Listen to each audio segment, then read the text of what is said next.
deepest canyon, which is 100 feet deep from desert surface. There are no any roads nearby and nearest paved road is 20 miles far from canyon. One single man was struck in between the canyon.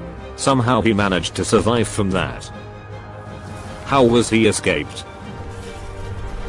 How he survived? Let's get into the video to see how. Welcome to World Greatest Survival Documentary. This is Life Hack. His name is Aron Ralston, and he is working as mechanical engineer in Arizona. However, he is the person who liked to enjoy the life by doing dangerous activities. What he really wanted out of life was mountaineering. He was planned to go for a hiking one day to Canyon Park. Days are rolling over and finally, that day came. That's the 26th of April, Friday 2003.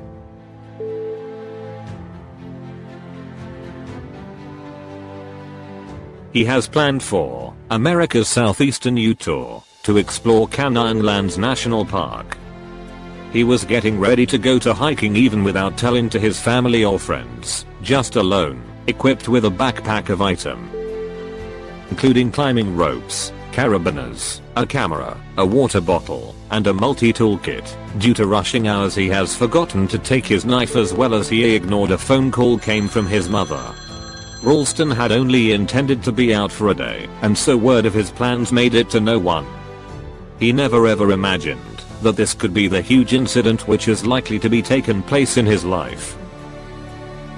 He slept in his vehicle that night, and the next morning, a beautiful sunny Saturday, he rode his bicycle 15 miles to Blue John Canyon, an 11-mile long gorge that in some places is just 3 feet wide.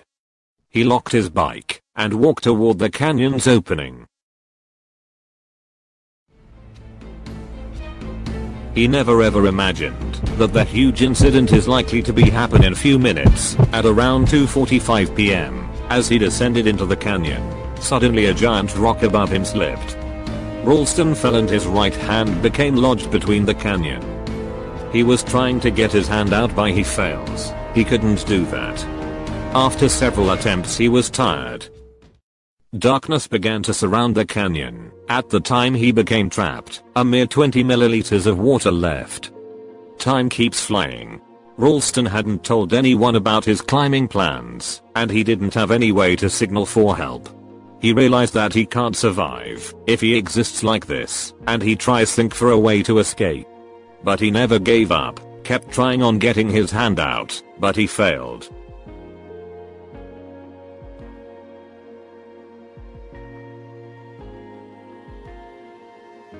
The day was coming to end. He realized that the only way is to escape is cutting his own arm, which is locked in between huge stones.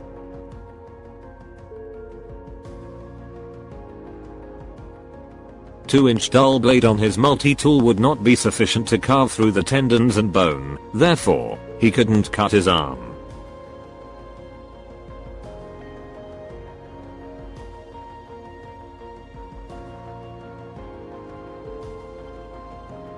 When his water supply was totally exhausted, he began to record goodbyes to his family and friends on his camera, and carved his name and his presumed date of death in one of the sandstone walls that seemed his tomb. He thought for sure that night would be his last, and he drifted into a troubled sleep. That night, as he drifted in and out of consciousness, Ralston dreamt of himself with only half his right arm, playing with a child. Awaking, he believed the dream was a sign that he would survive and that he would have a family. With a determined sense of resolution, he threw himself into survival. Upon waking the next morning, Ralston had an idea that could possibly see him out of the canyon. He could break his arm bones through the use of torque and amputate the arm with the multi-tool. It took more than an hour to cut through the flesh before he was finally free.